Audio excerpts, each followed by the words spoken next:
All right, wow. So as soon as this article dropped, I ran to the recording station just so I could do this take for you guys as quick as possible because I got way too excited. He's back, baby. Or he's coming back, rather.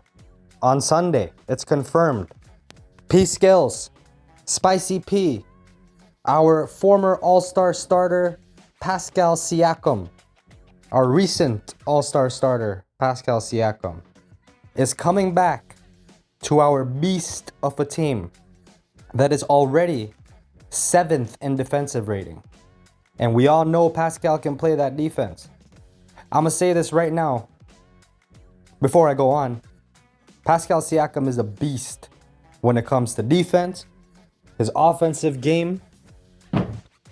He did struggle a little bit with that offensive game during Tampa, and he had COVID during that time. He also didn't play basketball for all 3 months during the lockout. So Pascal has something to prove. And we all know how many people have been talking mad shit about Pascal, saying that he needs to be traded. Trade him for a bag of coal or a sack of coal, or trade him for a second round pick. You know, I heard some ridiculous shit. And to be honest with you, that's just putting disrespect on someone who just started for the All-Star team.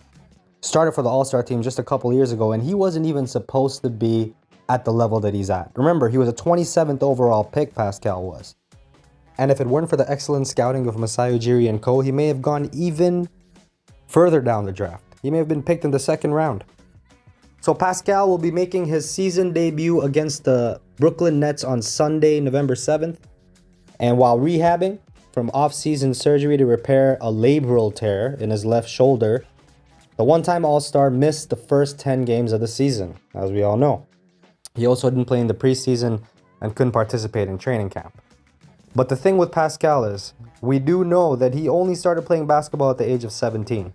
And for him to be in the NBA and be an all-star in the NBA, the sky's the limit for the dude. I mean, he is 28 years old, but I'll tell you what, give this guy a couple of games, and I know that Pascal has a chip on his shoulder this year. He wants to prove the haters and the doubters wrong. Don't think he didn't hear any of these people talk all this shit. You know, word gets around. But it's good on him that he's willing to come back and prove it, that he's worth that 130 mil. And I can't wait to see just how deadly we're about to become, because we've already been great. I'm not even capping, and y'all know this. The Raptors have held their own without Siakam, posting a 6-4 record, including a perfect 4-0 away from home. As good as the Raptors have been without him, once we add Siakam, his addition will be appreciated for a number of reasons, each of which boosts the Raptors' potential. First of all, his offensive influence. In each of the previous 2 seasons, Siakam has led the club in scoring, despite having ups and downs. You know, he did have some inconsistencies. He did miss some games due to injuries and also due to COVID. That league's health and safety standards last season really screwed him up. You know, you gotta be warmed up in this league. You can't just be sitting a couch potato and then come play with the highest competition in the world basketball-wise. Despite all of the adversity that Siakam faced, playing away from home with the team, you know, and going through those personal problems, having his shoulder bother him, he still averaged a team-high 21.4 points per game. And you can only imagine what he's going to be like when he is healthy. NBA Chev always says this stuff. I love NBA Chev's coverage, by the way. If y'all don't know him, then do check him out. He does cover the Raptors, and he's from Brooklyn, so it's great to see fans of ours in the States, you know, who care enough to make a YouTube channel about it. That's amazing. He is a big-time fan, to be honest with you. One of the biggest Raptors fans I've seen, and he's from Brooklyn, or from New York, rather, and that's really sick. I really like that. It's wicked. And moving on, remember that when this season started, without Siakam's offense, that 21 points per game, we had to cover that with our depth.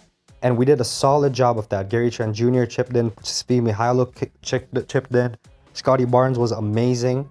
And that extra scoring punch helped make up for the lack of Siakam scoring.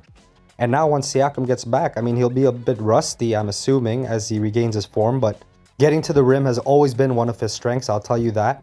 And you can't get enough of that. Not with a guy that's 6'9" with his skill set who can dribble. And the thing is that looks near the basket will not only help our whole team on offense, but they will also allow Siakam to gain much needed, valuable experience because he will be rusty, like I said, and he's going to need to oil up those gears. And his defensive impact is going to be absolutely ridiculous. The Raptors have a defensive rating of 103.4, which is good enough for 7th place in the league. Simply told, Toronto's defense is incredibly tenacious, and that's been evidenced by the hustle stats. Our deflections were tops in the league. Actually, Gary Trent Jr. and Fred VanVleet lead the league in deflections. And our defensive loose balls per game are both league highs. Both of those aspects. And those are huge. They do add up and they provide a lot more opportunities for teams. And it makes other teams play with a lot more on guard. So they're a lot more hesitant to try things out against our defense because our hands are just so long. And not just that, but our positioning. And we know where the ball is going to go. So we deflect passes and we get those loose balls. Siakam will join this huge defensive disruption party. And remember, he stands at 6'9". He can guard numerous positions thanks to his versatility. And when he joins this party with his 7'3" wingspan, adding to the deflections, making his presence felt on the boards, getting on those loose balls, and not to mention Trent has significantly improved defensively. Imagine these lineups that the oppositions are going to have to face now. Lineups with very few weak points. You're going to have lineups with VanVleet, Anunoby, Barnes, and Siakam. That is going to be a huge, huge problem. It's going to open up things so much more for each one of those players. And we're not only going to be defensively a huge problem, but now offensively as well. We just got 20 extra points added. And with our coaching system and our development system and everything in place, this team's future is looking bright.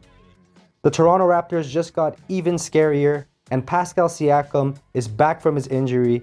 Here's your update, y'all. Let's win this next one on Sunday. I cannot wait. I'm so hyped for tomorrow. It's not even funny.